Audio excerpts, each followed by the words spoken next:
Hello दोस्तों। Are के lunch point में एक बार फिर से आपका बहुत बहुत स्वागत है। मेरा नाम है राहुल राज, जो कि आपको पता ही है। तो जिसका बहुत ही इंतज़ार कर रहे थे आप कि मैं वो सीरीज़ लेकर आऊँ जिसमें आपको बिजनेस स्टडी पढ़ाऊँ 11th क्लास की। इसके लिए आपने बहुत सारे कमेंट भी करे थे, बहुत बच्चे कमेंट कर रहे थे कि हमें 11th क्लास की बिजनेस स्टडी भी पढ़ाएं। तो वही सीरीज़ मैं लेकर हाजिर हूँ जिसमें बिजनेस स्टडी में आपको हिंदी में पढ़ाऊँगा, 11th क्लास की होगी। और ये सिलेबस CBSE के अकॉर्डिंग चलेगा। जो भी चीज़ इसमें मैं पढ़ाऊँगा बताऊँगा, वो सारी चीज़ें CBSE के सिलेबस के अकॉर्डिंग ही बताऊँगा। तो यहाँ पे क्लियर हो जाता है कि मैं जो करवाऊँगा वो CBSE का सिलेबस होगा। ठीक है। तो आज से इस सीरीज की स्टार्टिंग है और आज की इस पहली वीडियो में हम आपके चैप्टर नंबर फर्स्ट की एक्सरसाइज 1.1 को देखने वाले हैं कि इसमें आखिर है क्या, क्या इसमें बताया गया है।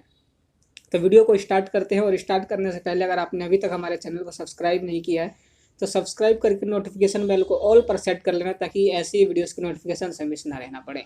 और लाइक भी कर देना। तो चलो चलते हैं और वीडियो को स्टार्ट करते हैं। तो एक्सरसाइज 1.1 व्यवसाय एक परिचय। व्यवसाय के परिचय के बारे में जानेंगे हम। यहाँ पे समझेंगे कि व्यवसाय की आखिर क्या परिचय है। हमारा परिचय होता है जैसे सेल्फ इंट्रोडक्शन, ऐसे ही सेम टू सेम व्यवसाय का भी होता है। सबसे पहले इसकी अवधारणा जान लेते हैं, इसकी क्या क्या धारणाएं हैं। प्रत्येक व्यक्ति किसी न किसी क्रिया में व्यस्त रहता है। हर व्यक्ति किसी न किसी क्रिया में व्यस्त रहता है। ये सही बात है कि हर व्यक्ति कुछ न कुछ कर रहा होता है। तो वो कर क्या रहा होता है, आइए देख लेते हैं। कुछ व्यक्ति वस्तुओं का उत्पादन तथा क्रय विक्रय में व्यस्त रहते हैं। कुछ व्यक्ति वकालत के काम में, तो कुछ व्यक्ति रोगियों के इलाज में व्यस्त रहते हैं। कुछ व्यक्ति कारखानों में नौकरी कर रहे हैं, तो कुछ व्यक्ति सरकारी कार्यालयों में काम कर रहे हैं। कुछ व्यक्ति धर्म प्रचार में व्यस्त हैं, तो कुछ समाज सेवा में व्यस्त हैं। सारे व्यक्ति कुछ न कुछ कार्य कर रहे हैं, किसी न किसी कार्य में व्यस्त हैं। तो इससे हमें क्या पता लगता है, मैं ये बता क्यों रहा हूँ। तो इसका बताने का अर्थ मेरा ये है कि जो भी ये क्रियाएं कर रहे हैं, उन सभी क्रियाएं कौन सी हैं, वो मानवीय क्रियाएं हैं। वो सारी क्रियाएं मानवीय क्रियाएं कहलाती हैं। यदि हम इन सारी क्रियाओं को ध्यान से देखें, समझें, तो हम इनको दो भागों में बांट सकते हैं। दो भागों में हम इन्हें बांट सकते हैं और बांटा गया भी है, जो मैं आगे चल के आपको भी बताऊंगा। कुछ ऐसी क्रियाएं होती हैं जो धन के लिए की जाती हैं, और कुछ ऐसी क्रियाएं हैं जो मानसिक संतुष्टि या सेवा के लिए की जाती हैं। तो ये क्रियाएं जिनको दो भागों में बांट सकते हैं वो कौन कौन सी हैं, आर्थिक और अनार्थिक क्रिया। आर्थिक क्रिया और अनार्थिक क्रिया, अभी आगे चल के इनके बारे में पूरा पढ़ेंगे संक्षेप में कि क्या होता है आर्थिक क्रिया और क्या होती है अनार्थिक क्रियाएं। ठीक है। तो आइए अब आगे चलते हैं। यहाँ तक हमारे को क्या मिलता है सीखने को, कि हर वो क्रिया जो आदमी कर रहा है वो मानवीय क्रिया कहलाती है। यहाँ तक ये मिलता है सीखने को। तो अब संक्षेप में मानवीय क्रिया की परिभाषा जान लेते हैं कि आखिरकार मानवीय क्रिया होती क्या है, इसकी क्या परिभाषा है। तो मनुष्य अपनी आवश्यकताओं की संतुष्टि के लिए जो भी क्रिया करता है उसे मानवीय क्रिया कहते हैं। ठीक है। मनुष्य अपनी आवश्यकता को संतुष्ट करने के लिए जो भी क्रिया करता है वही मानवीय क्रिया कहलाती है। अब जो मानवीय क्रिया है वो धन से संबंधित भी हो सकती हैं और मानसिक शांति या सेवा से संबंधित भी हो सकती हैं। इन्हीं के आधार पर हम इन्हें दो भागों में बांटे गए हैं और इन्हें बांटा हुआ है।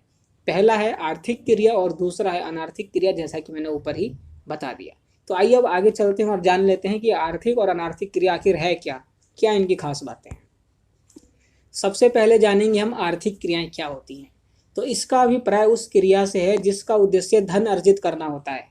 तो आर्थिक क्रियाएं वह क्रियाएं कहलाती हैं जिनका उद्देश्य क्या होता है, धन अर्जित करना, धन कमाना होता है। जैसे वस्तुओं का क्रय विक्रय करना। वस्तुओं के क्रय विक्रय से हमें क्या मिलता है, धन प्राप्त होता है। वकालत का काम करना, इससे भी हमें धन प्राप्त होता है। आप किसी का केस लड़ेंगे, आप एडवोकेट हैं तो आपको जरूर वो कोई ना कोई फीस देगा। या नौकरी करना, नौकरी करने से भी हमें धन मिलता है, सैलरी मिलती है, बोनस मिलता है। तो ये वो सारी क्रियाएं हैं जिनसे हमें क्या होती है, धन की प्राप्ति होती है, और ये सारी क्रियाएं आर्थिक क्रियाएं कहलाती हैं। बात समझ में आ गई होगी कि वह कार्य जिसका उद्देश्य धन कमाना हो, धन अर्जित करना हो, वही क्रियाएं आर्थिक क्रियाएं कहलाती हैं। इनको तीन प्रकार में, तीन भागों में बांटा गया है। आर्थिक क्रियाओं को तीन भागों में बांटा गया है। पहला कौन सा है, व्यवसाय, दूसरा पेशा और तीसरा रोजगार। ठीक है।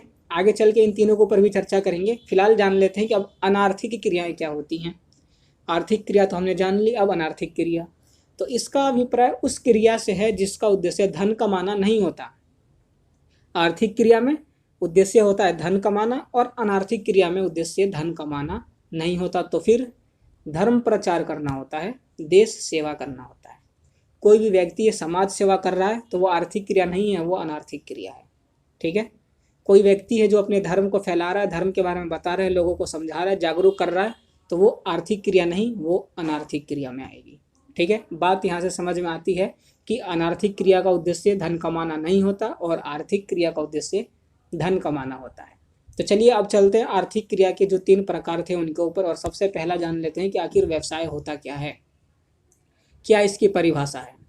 तो इसका अभिप्राय उस आर्थिक क्रिया से है जो निरंतर आधार पर वस्तुओं और सेवाओं के उत्पादन एवं विक्रय द्वारा लाभ अर्जित करने के लिए किया जाता है। ठीक है, व्यवसाय वह क्रिया आर्थिक क्रिया है जो निरंतर आधार पर वस्तुओं और सेवाओं का उत्पादन करती है। निरंतर का मतलब है कंटिन्यूअस, लगातार वस्तुओं और सेवाओं का उत्पादन करती है और उन्हें बेचकर उनसे लाभ अर्जित करती है, ये व्यवसाय कहलाता है।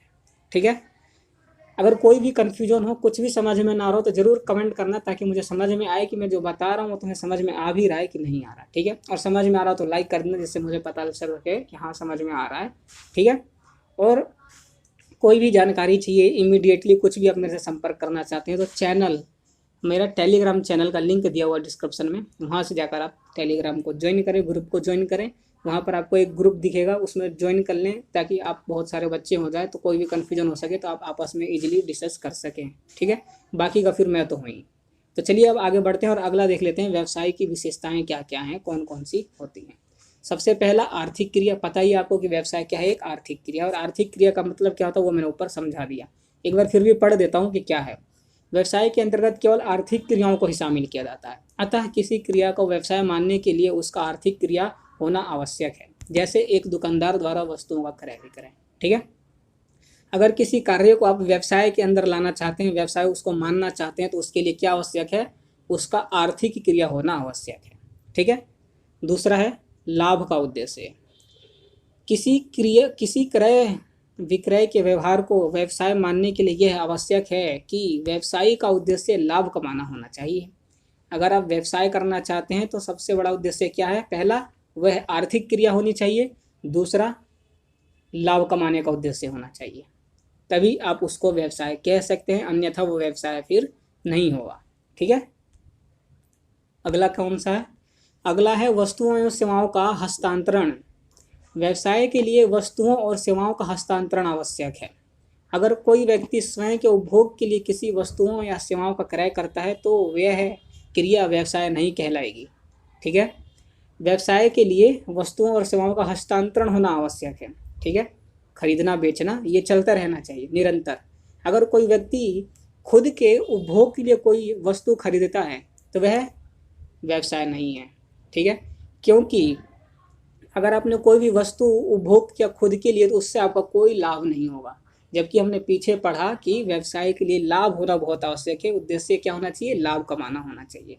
लेकिन इसी के स्थान पर अगर कोई दुकानदार अपने घर के लिए बाजार से कुछ सामान खरीदता है तो यह क्रिया व्यवसाय नहीं है, परंतु वही दुकान पर बेचने के उद्देश्य से खरीदता है तो वह व्यवसाय कहलाएगा। ठीक है, मतलब आपने कोई वस्तु उपभोग की खुद के यूज़ के लिए तो वो व्यवसाय नहीं कहलाएगी, लेकिन आपने कोई चीज़ खरीदा अपनी दुकान पर उसको रीसेल करने के लिए, उसको वापस बेचने के लिए, तो वह व्यवसाय कहलाएगी, क्योंकि वहाँ पर आप जरूर आप लाभ कमाना चाहेंगे। अगर आपने 2 रुपये की चीज़ खरीदी है तो जरूर आप उसको 10 रुपये में बेचेंगे और 8 रुपये का लाभ कमाने की कोशिश जरूर करेंगे।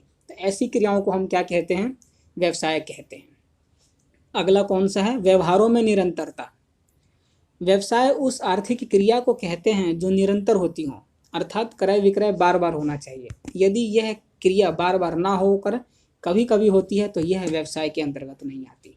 ठीक है, व्यवसाय बनाने के लिए क्या होना चाहिए, उसमें निरंतर लगातार क्रय विक्रय होते रहना चाहिए, बीच में रुकना नहीं चाहिए। अगर वो कभी कभी होती है, जैसे कि आपके पास बहुत सारा सामान इकट्ठा हो गया और आपने फालतू का कबाड़ पड़ा, आप जाके कबाड़ी वाले को बेच दें और उससे आपको लाभ हो गया, कहेंगे ये तो मेरा व्यवसाय हो गया। मैं कहूँगा बिल्कुल नहीं, ये व्यवसाय नहीं है। कहोगे क्यों नहीं है, तो मैं यूँ कहूँगा कि ये बताओ कि क्या डेली व्यवसाय है ये जो है तुम्हारा कबाड़ा बेचने का काम डेली का है, डेली कबाड़ा बेचते हो, नहीं बेचते। ठीक है, तो इसलिए व्यवसाय नहीं है। व्यवसाय वही क्रिया होती हैं जो लगातार हो। अगर आप डेली कबाड़ा बेचकर लाभ कमा रहे हो डेली, तो वह व्यवसाय बन सकता है। लेकिन अगर आप उसको डेली नहीं करते तो वो आपके लिए व्यवसाय नहीं है। जिसको आप कबाड़ा बेच रहे हैं, कबाड़ी वाले को, ये उसके लिए व्यवसाय है, क्योंकि उसका डेली का काम है खरीदना। वो खरीदेगा और फिर कहीं और ले जाकर वो बेचता है, जिससे उसे लाभ होता है। तो ये आपके लिए व्यवसाय नहीं है, लेकिन जो आपसे कबाड़ी वाला है उसके लिए ये व्यवसाय है। ठीक है, अगला देख लेते हैं, जोखिम का तत्व। जोखिम का तत्व, व्यवसाय को फूलों की सेज नहीं समझना चाहिए। इसमें पग पग पर कांटे हैं। मतलब क्या है इसका, कि समस्याएं आती हैं। जो व्यवसाय होता है ऐसा नहीं है कि बहुत ही आसान है, व्यवसाय कर लिया, लो जी लाभ ही लाभ आए जा रहे, प्रॉफिट पे प्रॉफिट हुआ जा रहा है। इसमें स्टेप स्टेप पर क्या होता है, समस्याएं उत्पन्न होती हैं, और ऐसी ऐसी समस्याएं उत्पन्न होती हैं जो हानि का कारण बनती हैं। अगर समय रहते इनका समाधान ना किया जाए, इनको सॉल्व ना किया जाए, तो पूरा व्यवसाय समाप्त होने के कगार पर आ सकता है, बंद हो सकता है। इसीलिए व्यवसाय करना बहुत ही जोखिमपूर्ण होता है। ठीक है, अगला, उपयोगिता का सृजन। वस्तुओं को समाज के लिए अधिक उपयोगी बनाने के लिए व्यवसाय द्वारा उनमें विभिन्न प्रकार की उपयोगिताओं का सृजन किया जाता है। जैसे स्थान उपयोगिता, मतलब उसको कोई उपभोक्ता को कोई प्रोडक्ट चाहिए, वो चाहता है उसके घर पे मिले वो, तो आप अपने यहाँ से उस प्रोडक्ट को ले जाके उसको होम डिलीवरी देते हैं, ये स्थान उपयोगिता हो गई। कोई उपभोक्ता चाहता है कि उसको ये कोई प्रोडक्ट है वो छोटे साइज में नहीं बड़े साइज में मिले, अगर आपने उसको बड़े साइज में उपलब्ध करा दी तो वो क्या हो गया, रूप उपयोगिता हो गया। आपने छोटे को बड़े साइज में उसको उपलब्ध कराया तो उसका रूप चेंज हो गया, तो वो हो गया रूप उपयोगिता। अगला है समय उपयोगिता। उपभोक्ता चाहता है कि मुझे 2 दिन के अंदर ही चाहिए, अगर आपने 2 दिन के अंदर ही उसे उपलब्ध करा दिया तो ये हो गया समय उपयोगिता। और ऐसी स्वामित्व उपयोगिता, जो चीज़ आपके पास थी आपने उसको उपलब्ध कराई, तो उसका जो स्वामित्व है वो आपसे हटकर उस कस्टमर के पास चला गया, तो ये होता है स्वामित्व उपयोगिता। तो ऐसे ही वस्तुओं को समाज के लिए अधिक उपयोगी बनाने के लिए व्यवसाय द्वारा क्या की जाती है, उपयोगिताओं का सृजन किया जाता है। ठीक है, अगला, उपभोक्ता का संतुष्टि। उपभोक्ता संतुष्टि सबसे महत्वपूर्ण पाठ ये है कि जितना, जहाँ एक और व्यवसाय का उद्देश्य लाभ कमाना होना चाहिए, वहीं दूसरी ओर उपभोक्ता संतुष्टि भी उतनी ही आवश्यक है। बिना इसके लाभ की इच्छा व्यर्थ है। जितना महत्वपूर्ण लाभ कमाना है उतना ही महत्वपूर्ण उपभोक्ता संतुष्टि भी है। अगर उपभोक्ता संतुष्ट नहीं होता तो अगली बार वो आपसे कोई भी प्रोडक्ट बाय नहीं करेगा, जिससे आपके लाभ कमाने की जो इच्छा थी वो व्यर्थ हो जाएगी, लाभ नहीं कमा पाएंगे, हानि का भी मुंह देखना पड़ सकता है। तो इसलिए ऐसा कार्य करना चाहिए जिससे कि उपभोक्ता संतुष्ट हो जाए, उपभोक्ता को लगे हाँ भाई ये जो क्वालिटी है ये यहीं मिल सकती है और इससे बेहतर नहीं हो सकता, तो वो आपके पास कंटिन्यूअसली आएगा और आपसे प्रोडक्ट बाय करेगा, जिससे आपको लाभ होगा ही होगा। तो ये थी हमारी व्यवसाय की विशेषताएं। अब देख लेते हैं पेशा। पेशा क्या होता है? इसका अभिप्राय उस आर्थिक क्रिया से है जो एक विशेष ज्ञान एवं कुशलता प्राप्त व्यक्ति द्वारा समाज के विभिन्न वर्गों के निष्पक्ष सेवा करने के लिए की जाती है। पेशा भी एक आर्थिक क्रिया है, मैंने पीछे ही बताया था, लेकिन इसमें कुछ नियम और वो होते हैं, जैसे कि विशेष ज्ञान और कुशलता प्राप्त व्यक्ति ही कर सकता है। जो पेशा है वो एक विशेष ज्ञान और कुशलता प्राप्त व्यक्ति द्वारा ही किया जा सकता है। क्यों? क्योंकि इसमें विभिन्न वर्गों की निष्पक्ष सेवा करनी होती है। ठीक है, इसकी विशेषताएं देख लेते हैं। मेन, इस परिभाषा में जो मेन पॉइंट है वो ये है कि पेशा वही व्यक्ति चला सकता है जो जिसके पास विशेष ज्ञान हो और कुशलता हो। ठीक है, तो अब देख लेते हैं इसकी विशेषताएं।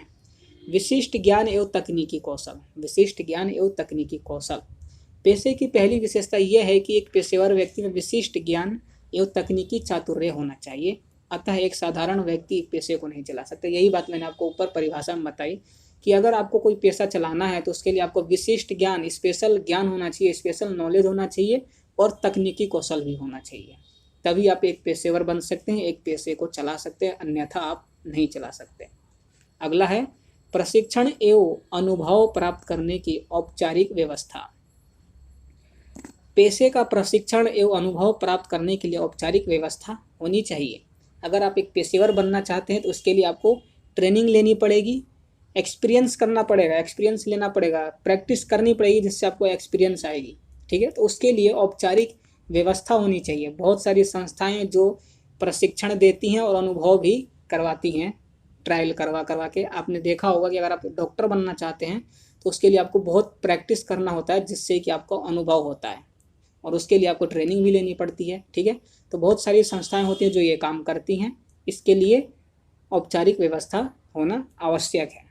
ठीक है, आगे चलते हैं। प्रतिनिधि पेशेवर संघ का होना। प्रतिनिधि पेशेवर संघ का होना क्या है देखते हैं।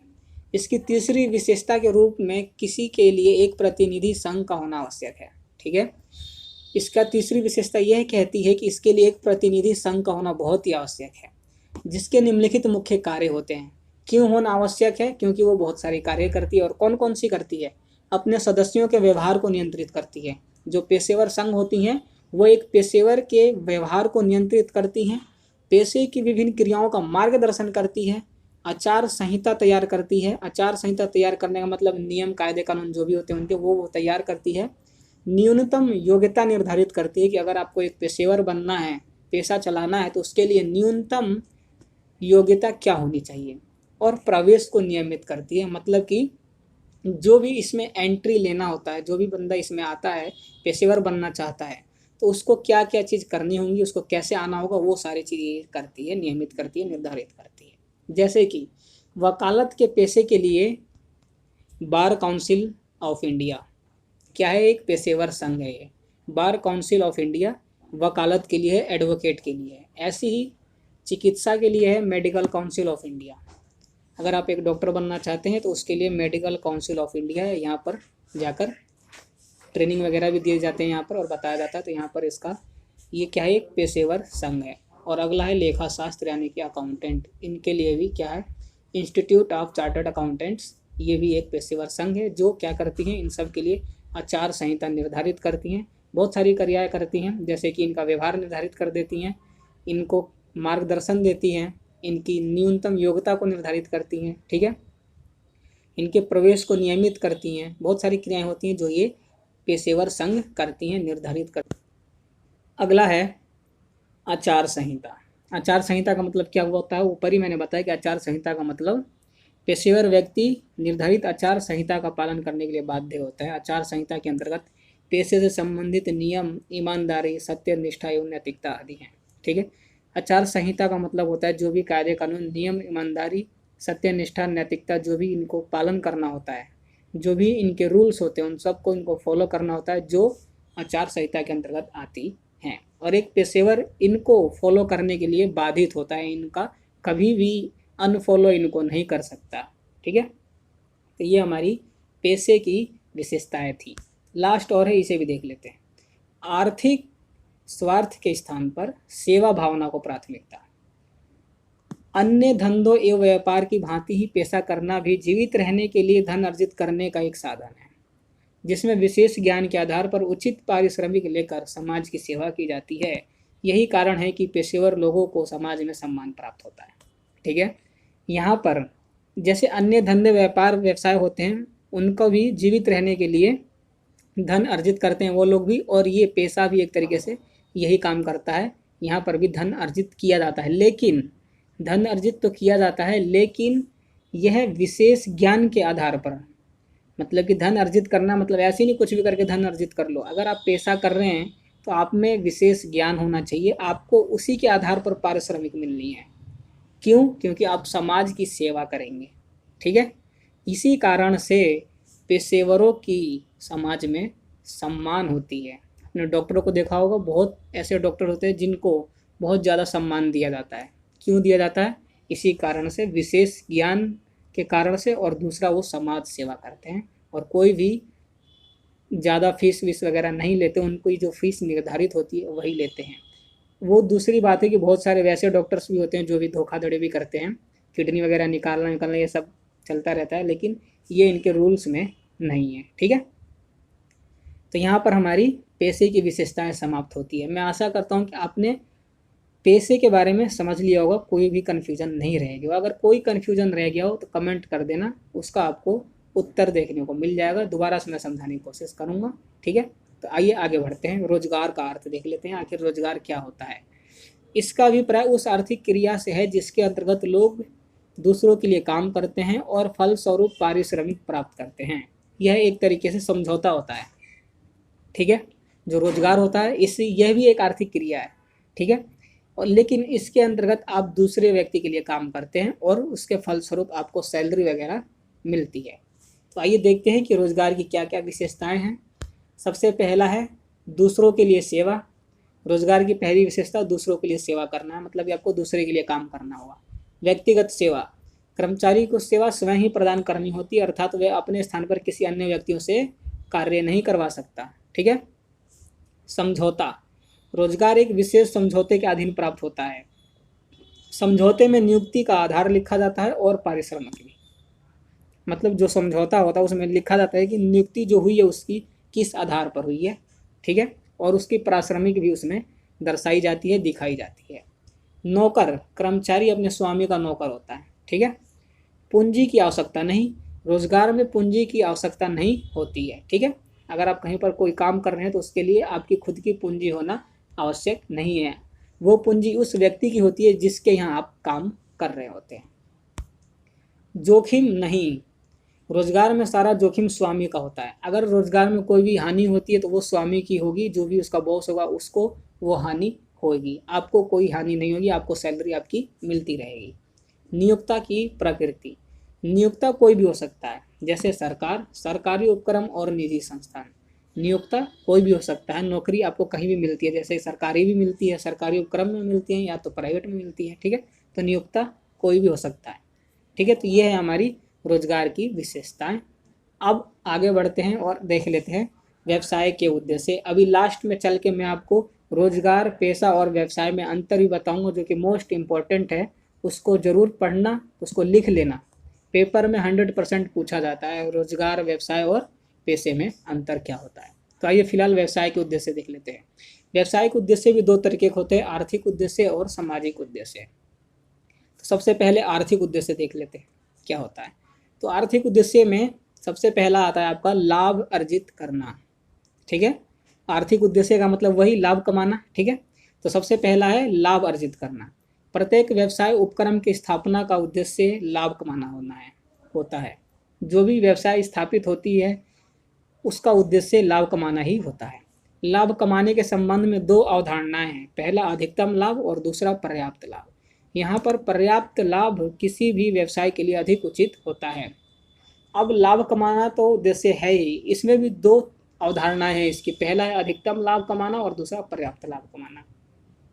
जो व्यवसाय अधिकतम लाभ कमाने के पीछे पड़ती है वो जरूर आगे चलकर कहीं ना कहीं बंद होने के कगार पर आती है। अब कहोगे ऐसा क्यों, अधिकतम लाभ कमाना तो अच्छी बात है। मैं कहूँगा बहुत अच्छी बात है, लेकिन कई कंपनियां ऐसा करती हैं कि ज़्यादा लाभ कमाने के चक्कर में जमाखोरी करने लगती हैं, मिलावट करने लगती हैं, ऐसी ज़्यादा कीमत पर वस्तुएं बेचने लगती हैं, ठीक है। जिससे क्या होता है, अधिकतम लाभ तो होता है लेकिन आगे चलकर फिर उस व्यवसाय की जो एक छवि होती है वो नकारात्मक छवि उत्पन्न होती है, फिर उससे कोई ग्राहक कुछ भी खरीदता नहीं है, जिसके वजह से उसको लॉस होता है और लॉस होने के कगार से क्या होता है, वो बंद ठप हो जाता है। इसी का दूसरा अवधारणा है पर्याप्त लाभ। जो कंपनी पर्याप्त लाभ कमाने चाहती है, कमाना शुरू करती है, इसके पथ पर चलती है, वो लंबे समय तक टिकी रहती है, क्योंकि वो ज़्यादा लाभ कमाने के चक्कर में कभी भी जमाखोरी नहीं करती, क्वालिटी को ख़राब नहीं करती और उचित कीमत पर ही वस्तुओं को बेचती है, जिससे कि उसके उपभोक्ता क्या होते हैं, संतुष्ट रहते हैं, जिसके वजह से उससे वो लंबे समय तक जुड़े रहते हैं और व्यवसाय भी लंबे समय तक चलता है, ठीक है। तो किसी भी व्यवसाय के लिए पर्याप्त लाभ कमाना ही उचित होगा। अगर वो अधिकतम लाभ के पीछे पड़ती है तो जरूर कुछ ना कुछ ऐसा कार्य करेगी जिससे कि उसको ही हानि होनी है और आगे चलकर बंद भी वो हो सकती है। तो अगला देखते हैं, अगला है ग्राहक सृजन। व्यवसाय का दूसरा आर्थिक उद्देश्य ग्राहकों का सृजन करना है। ग्राहकों का सृजन करना मतलब कि ग्राहकों को अपने बारे में बताना, उनको एकत्रित करना। ग्राहकों के सृजन का अभिप्राय अधिक से अधिक संभावित उपभोक्ताओं को अपने उत्पादों की ओर आकर्षित करना है, ठीक है। वही मतलब अपने बारे में ज़्यादा से ज़्यादा लोगों को बताना और उनको अपनी तरफ आकर्षित करना ही ग्राहक सृजन कहलाता है। ग्राहक सृजन का उद्देश्य लाभ अर्जित करने के उद्देश्य से जुड़ा हुआ है, क्योंकि लाभ तभी प्राप्त होते हैं जब कोई वस्तु को खरीदे, ठीक है। तो इसका मेन मोटिव ये है कि जो ग्राहक सृजन है ये लाभ कमाने के लिए सबसे ज़्यादा इम्पोर्टेंट है। क्यों? क्योंकि जब तक आप अपने बारे में लोगों को बताओगे नहीं, अपने प्रोडक्ट के बारे में नहीं बताओगे, उनको अपने प्रोडक्ट की तरफ आकर्षित नहीं करोगे, तब तक वो आपके प्रोडक्ट को खरीदेंगे नहीं, और जब तक वो आपके प्रोडक्ट को खरीदेंगे नहीं, आपको लाभ होगा ही नहीं। ठीक है, तो ग्राहक सृजन करना भी एक आर्थिक उद्देश्य है। अगला है नव परिवर्तन। आज व्यवसाय का सामना एक प्रगतिशील युग से हो रहा है। उपभोक्ता दिन प्रतिदिन जागरूक होता जा रहा है, रीति रिवाज भी लगातार बदल रहे हैं। ऐसी स्थिति में नव परिवर्तन की सहायता से ही व्यवसाय का अस्तित्व संभव है। नव परिवर्तन का अभिप्राय कुछ नया करने से। नव परिवर्तन का मतलब होता है कुछ नया करते रहना, बार बार परिवर्तन करते रहना। अपनी जो भी आज का युग कैसा है, प्रगतिशील है, तुरंत बदलता है। ठीक है, दिन पर दिन क्या होते हैं, उपभोक्ता जागरूक होते जा रहे हैं, फ़ोन वगैरह आ गए हैं, नेट इतना तेज चलने लग गया है कि मिनट में किसी भी प्रोडक्ट के बारे में सारी जानकारी वो निकाल सकते हैं। ठीक है, तो रीति रिवाज भी लगातार बदल रहे हैं। तो इस स्थिति में इन सब के अनुसार खुद को चेंज करना, खुद में परिवर्तन करना और उनके अनुसार आप अपने आप को ढाल लेना, ताकि मार्केट में हम चल सकें। ठीक है, इसी को नव परिवर्तन कहते हैं। मतलब कि उपभोक्ता के अनुसार खुद को चेंज करके उनके सामने प्रस्तुत करना नव परिवर्तन कहलाता है। ये भी बहुत ही आवश्यक है लंबे समय तक टिके रहने के लिए। तो ये हमारे आर्थिक उद्देश्य यहाँ पर समाप्त हो गए। अब देख लेते हैं हमारे सामाजिक उद्देश्य क्या हैं। व्यवसाय के सामाजिक उद्देश्य भी होते हैं, देखते हैं। उचित किस्म की वस्तुएं उचित मूल्य पर। व्यवसाय का प्रथम सामाजिक उद्देश्य उपभोक्ताओं को लगातार उच्च किस्म की वस्तुएं पर्याप्त मात्रा में तथा उचित मूल्य पर उपलब्ध कराना है। जो सामाजिक उद्देश्य का पहला उद्देश्य यही कहता है कि व्यवसाय का प्रथम उद्देश्य जो ये है, उचित किस्म की वस्तुएं उचित मूल्य पर, वो यह कहती है कोई भी उपभोक्ता हो उसको उचित किस्म की वस्तु उचित मात्रा में ही मिलनी चाहिए। ऐसा नहीं जमाखोरी हो रही हो, ज़्यादा कीमत पर बेचा जा रहा हो, क्वालिटी लो क्वालिटी की हो, ऐसा कुछ नहीं। उचित क्वालिटी हो और उचित मूल्य पर वो उसको उपलब्ध कराने की पहली उद्देश्य है। दूसरा उद्देश्य है समाज के विकास में योगदान।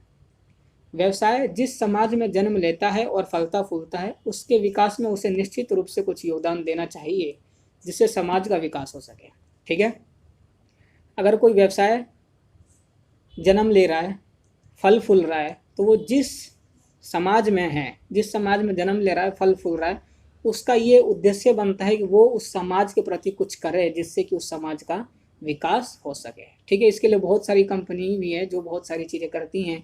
जैसे वहाँ के आसपास के लोगों को क्या करती हैं, स्वच्छ जल उपलब्ध करा देती हैं, वहाँ का वातावरण स्वच्छ कराती हैं, वहाँ पार्क वगैरह बनवा देती हैं बच्चों को खेलने के लिए। बच्चों को खेलने के लिए स्कूल्स वगैरह, प्ले स्कूल्स और स्कूल्स भी उनकी पढ़ाई वढ़ाई के लिए, और हॉस्पिटल वगैरह, बहुत सारी ऐसी चीज़ें हैं जो कंपनियाँ करती हैं, जिससे कि अपना वो सामाजिक उद्देश्य को पूरा करती हैं। अगला है विनियोजकों को पर्याप्त लाभ।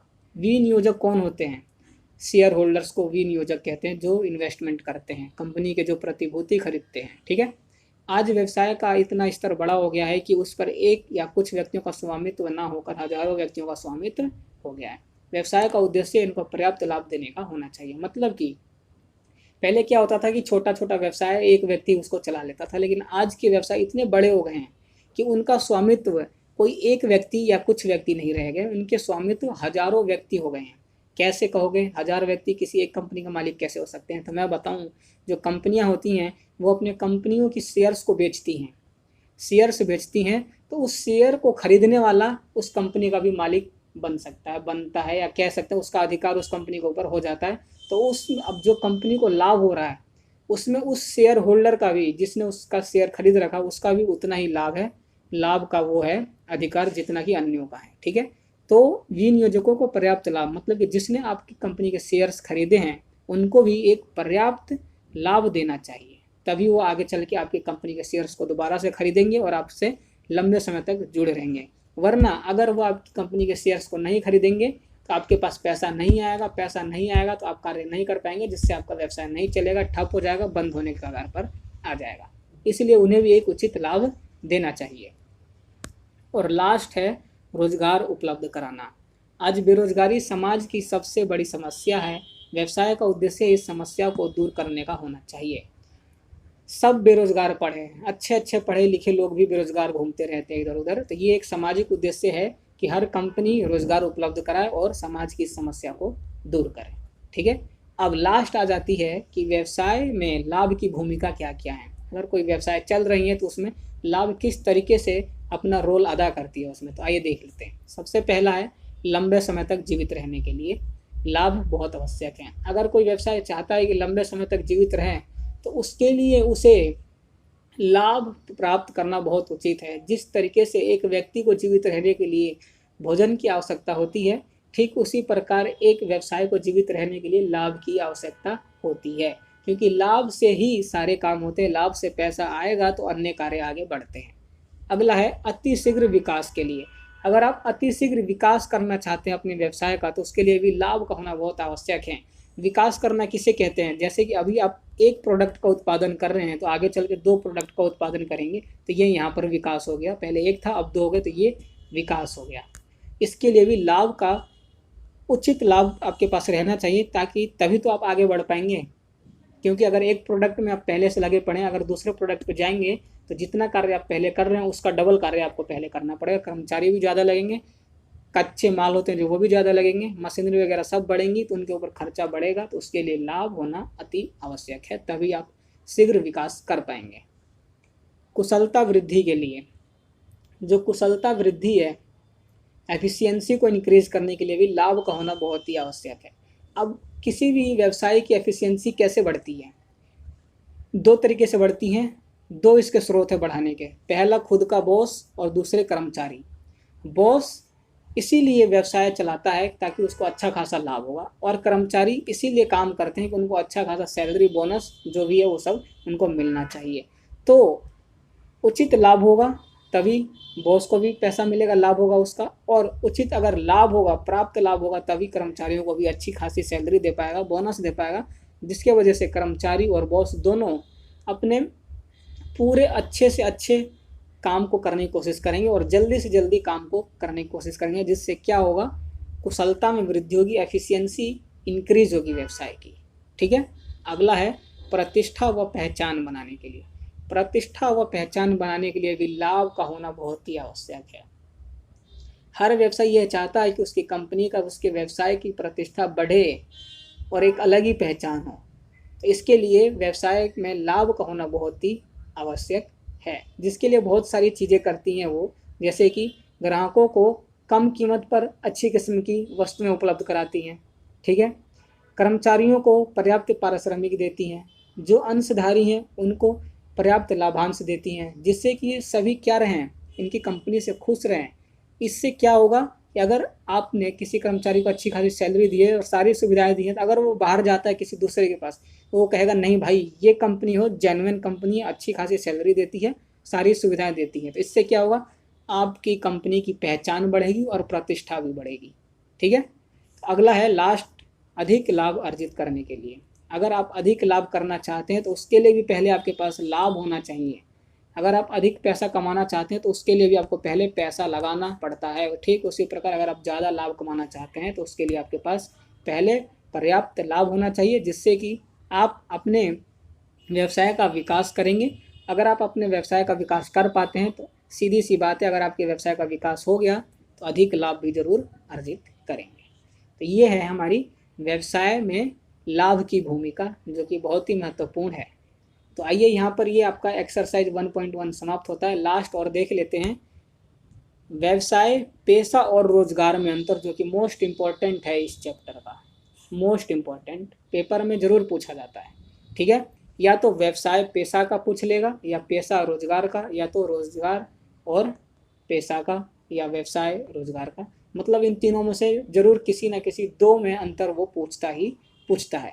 स्टार्ट करते हैं सबसे पहले कि इनकी स्टार्टिंग कैसे होती है, ये शुरू कैसे होते हैं। तो जो व्यवसाय है, अगर आवश्यक हो तो वैधानिक कार्यवाही द्वारा शुरू किया जा सकता है, अन्यथा इसके लिए कोई वैधानिक कार्य ना हो तो भी ये स्टार्ट हो जाते हैं। लेकिन कुछ व्यवसाय ऐसे हैं जिनके लिए वैधानिक कार्यवाही की जाती है, तभी वो स्टार्ट हो सकती हैं।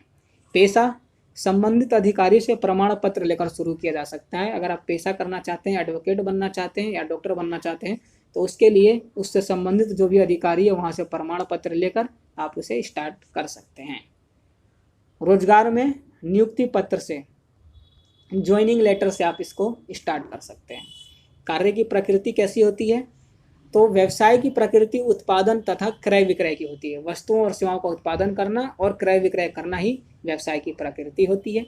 और पेशे की प्रकृति व्यक्तिगत सेवाएं होती हैं।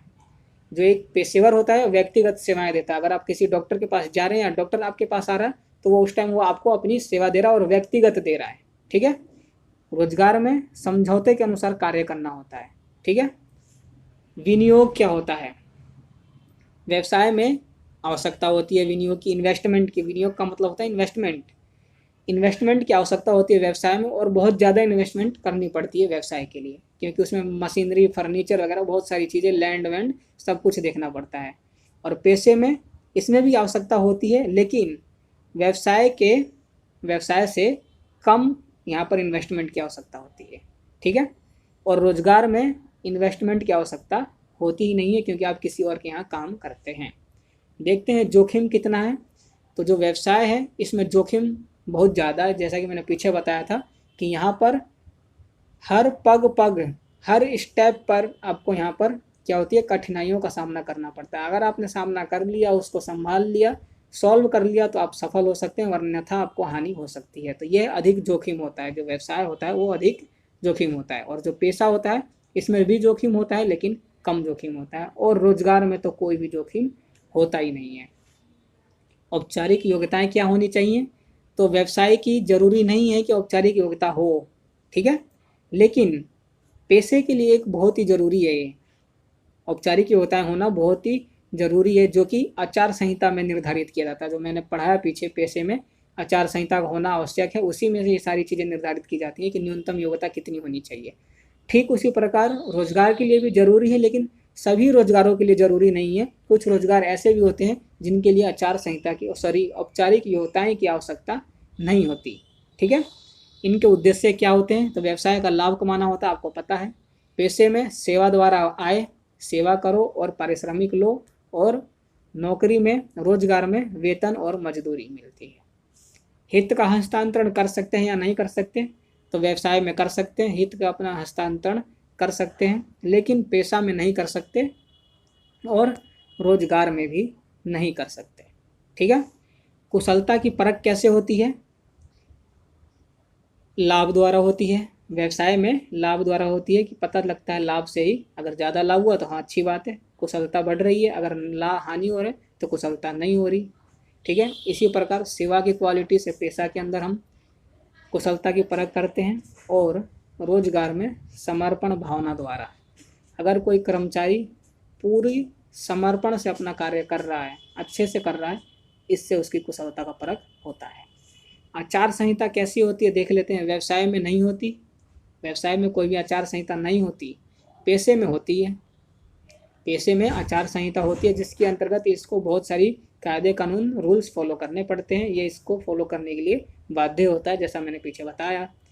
रोजगार में आचार संहिता नहीं होती, अनुबंध होता है।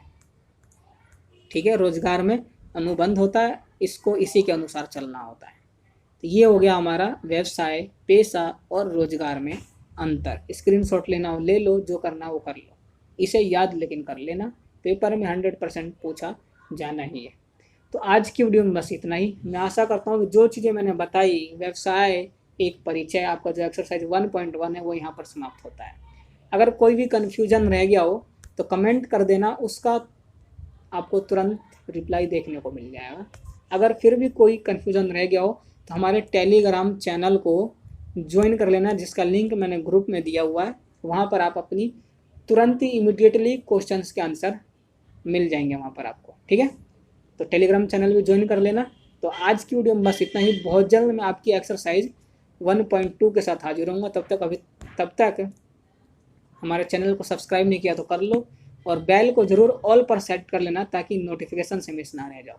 कमेंट करके बताना जो भी समस्या आई, समझ में आया नहीं आया, कुछ भी कहना चाहते हो, बताना चाहते हो, पूछना चाहते हो तो कमेंट कर देना। और वीडियो अच्छी लगी तो लाइक कर देना, और अपने दोस्तों के साथ भी शेयर करना जो बिजनेस स्टडी हिंदी में पढ़ना चाहते हैं। तो आज की वीडियो में बस इतना ही। बहुत जल्द मैं आपके साथ आपकी अगली एक्सरसाइज के साथ नई वीडियो में मिलूंगा। तब तक के लिए गुड बाय, जय हिंद, जय भारत।